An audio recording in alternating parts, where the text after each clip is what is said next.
আল্লাহ বললেন শাহরুর রমাযান আল্লাযী উনজিলা ফীহিল কুরআন।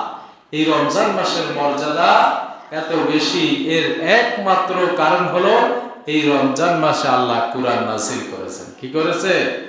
কুরআন নাযিল করেছেন। এখন আসেন রমজান মাসের বিশেষ আপনার 5টা আমল দিয়ে যায়। কয়টা? 5টা আমল দিয়ে যায়। এক নম্বর হচ্ছে আপনার বিশেষ করে রমজান মাসের মর্যাদা বেশি হলো যে এই কোরআন নাযিল হওয়ার কারণে এই কোরআন বেশি বেশি পড়ার দরকার আছে না নাই? পড়েন।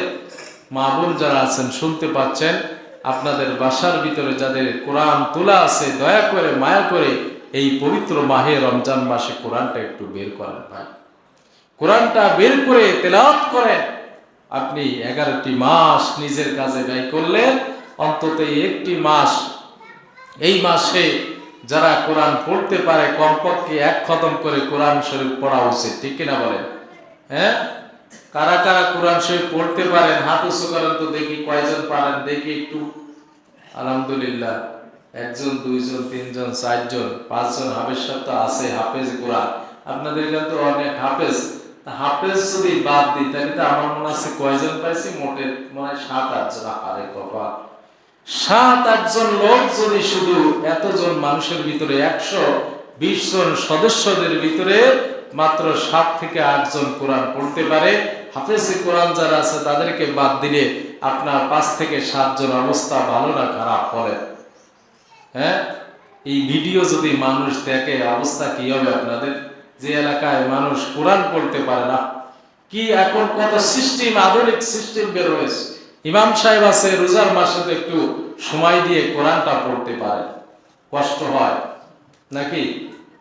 মৃত্যুবরণ করার আগে বিশেষ করে স্বতঃস্ফূর্তভাবে এই কোরআন শিক্ষা করার চেষ্টা করার দরকার আছে না নাই বলে?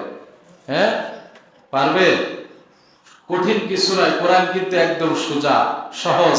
চিন্তা করতে পারেন যে আমরা যখন কোরআন মুখস্থ করেছি, আমি 2003 সালে হাফেজ হয়েছি, আজ থেকে প্রায় 20-22 বছর আগে নাকি? 2003 সালে, আজকে এখন কত সাল? 2026 সাল।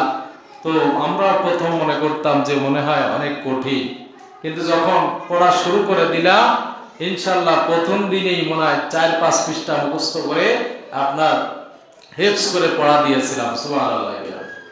আপনার কোরআন জিনিসটা আসলে এটা আল্লাহর একটা অশেষ রহমত। ঠিক কিনা বলে? আপনাকে যদি আমি বলি একটা বাংলা বইয়ের একটা অধ্যায়, একটা চ্যাপ্টার মুখস্থ করে এনে আপনি আমাকে কালকে শোনাবেন, পারবেন না। ইংরেজি একটা ল্যাঙ্গুয়েজ একটা চ্যাপ্টার মুখস্থ করে এনে শোনাবেন, পারবেন না সহজে। কিন্তু কোরআন ব্যাকা হরফ, এই কোরআনটা আপনাকে বললে আপনি 5 দিন 10 দিনে সূরা ইয়াসিন মুখস্থ করে এনে আমাকে শোনাতে পারবেন। রহমত কার? আল্লাহ রহমত করবে। এজন্য মা বোন যারা কোরআন শরীফ পড়তে পারেন না, এই মাসে কোরআন শেখার জন্য চেষ্টা করেন। বেশি না পারেন অন্তত আপনার এই যে আপনার কায়দা আলিফ বা তা, এই যে 29টা হরফ, কয়টা হরফ? 29টা হরফই জানে না অনেকে। 29টা হরফ, এই 29টা হরফ শেখার দরকার আছে না নাই বলে? একটা ঘটনা মনে পড়ে গেল, সময় কম, এক বৃদ্ধা বাবা যান, সে আপনার